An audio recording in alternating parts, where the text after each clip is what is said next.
Bonjour. Aujourd'hui, nous nous posons la question suivante. Comment le numérique transforme-t-il l'environnement de l'entreprise?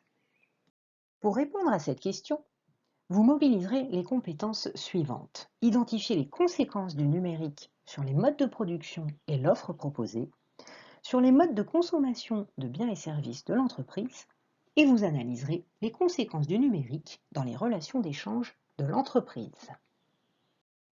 Qu'est-ce que le numérique? C'est une représentation d'informations chiffrées. Le numérique intègre les sciences et technologies de l'information et de la communication. Il aura un impact sur les activités humaines et sociales et sur la vie de l'entreprise. On entendra souvent parler de big data, l'ensemble de données numériques produites par l'utilisation des nouvelles technologies. Quelques chiffres. Le volume de données traitées, stockées, échangées ne cesse d'augmenter. Il double tous les 2 ans. 83% des Français sont connectés. 400 000 étudiants et salariés sont formés via des plateformes numériques. Plus de 700 000 emplois ont été créés en 15 ans. Le chiffre d'affaires du e-commerce est en constante progression. La part des achats sur terminaux mobiles représente presque 73%. Qui sont les acteurs du numérique? Plusieurs types de relations vont se mettre en place. Une relation en business to business, deux entreprises qui vont collaborer ensemble. Une relation business to consumer, une entreprise et un particulier. La relation consumer to consumer, lorsque deux particuliers vont collaborer. Et enfin, une relation de business to government, une entreprise et une administration publique. Le numérique va modifier les relations d'échange. On parlera de phénomènes de désintermédiation et d'externalité de réseau. Ces phénomènes agiront sur les pure players, dont les activités de commerce se font uniquement en ligne. Les startups, de jeunes entreprises innovantes à fort potentiel de croissance. Les brick and mortar, qui s'opposent aux pure players. Ce sont des entreprises traditionnelles. Les click and mortar, des entreprises traditionnelles dont une partie des activités se font en ligne. La désintermédiation consiste en la mise en relation directe entre les acteurs. Les externalités de réseau correspondent à un phénomène d'augmentation de l'attractivité d'une place de marché, plus le nombre d'utilisateurs augmente. Le phénomène de désintermédiation consiste en la disparition des étapes intermédiaires entre le producteur et le client. Le consommateur accède alors directement aux offres sans contrainte de temps ni d'espace. La réintermédiation, c'est l'apparition d'un nouvel intermédiaire du type plateforme tel que Amazon. La plateforme, justement, ou appelée également place de marché, c'est un lieu de transaction virtuelle entre acheteurs, vendeurs, distributeurs et fournisseurs. Ce lieu consiste en l'échange d'informations, de pratiques commerciales, de biens ou de services. La plateforme, appelée également marketplace, prélèvera une commission. Le numérique fera évoluer les modèles d'affaires. On passera d'une économie de propriété à une économie d'usage, avec des services d'abonnement et de location. Une économie collaborative, la mise en relation et le partage entre particuliers.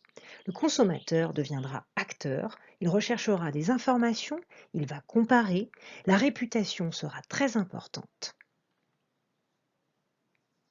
Le numérique impactera les décisions de l'entreprise, avec notamment l'évolution du mode de production. Plus de dématérialisation, une grande flexibilité, l'innovation au cœur de l'activité, l'intelligence artificielle, le facteur capital qui sera dominant et l'internationalisation. Les tarifs vont également évoluer avec le yield management qui consiste en l'évolution des prix selon un taux de remplissage, le freemium, des offres au départ gratuites puis payantes pour accéder à plus de services, et enfin le free-to-play, des offres gratuites. Le numérique fera évoluer l'offre proposée par les entreprises. Plusieurs secteurs d'activité sont concernés. Banque, assurance, hôtellerie, voyage, santé, sport et loisirs. Des applications connectées, la banque en ligne, du coaching sportif à distance, la téléconsultation et bien d'autres secteurs encore, comme des plateformes de cagnotte solidaire, le crowdfunding, l'éducation, le logement, l'agriculture et l'industrie automobile. Le numérique, c'est aussi un impact sur l'emploi et le marché du travail. Plus d'automatisation, plus de précarisation avec l'apparition de nouveaux statuts, le cas par exemple des chauffeurs VTC, mais également de nouveaux métiers, avec la création de 20 à 50 millions d'emplois d'ici 2030. De nouvelles compétences seront nécessaires, des besoins en formation et l'accès à des métiers comme data manager, digital brand manager. Le numérique présente des impacts à la fois positifs et négatifs sur l'emploi. Des robots remplacent les hommes et les femmes, mais occupent à la fois des postes à forte pénibilité. Des chauffeurs sont en grève pour réclamer plus de protection, mais en même temps, leur métier permet une grande autonomie. C'est aussi un secteur d'activité qui recrute de plus en plus et de nombreuses formations dans le domaine sont possibles. Les relations de concurrence vont évoluer et une nécessaire régulation s'impose. La présence d'acteurs majeurs comme Amazon ou Instagram renvoie à la notion de monopole et abus de position dominante. La concurrence s'intensifie. Plus de data égale plus de régulation obligatoire. En résumé, les impacts du numérique sont nombreux. Il développe de nouveaux acteurs et des places de marché. Il modifie les relations d'échange et les modèles d'affaires. Il fait évoluer les relations de concurrence et ses modalités de régulation. Et enfin, il agit sur l'emploi et le marché du travail. Merci et à bientôt.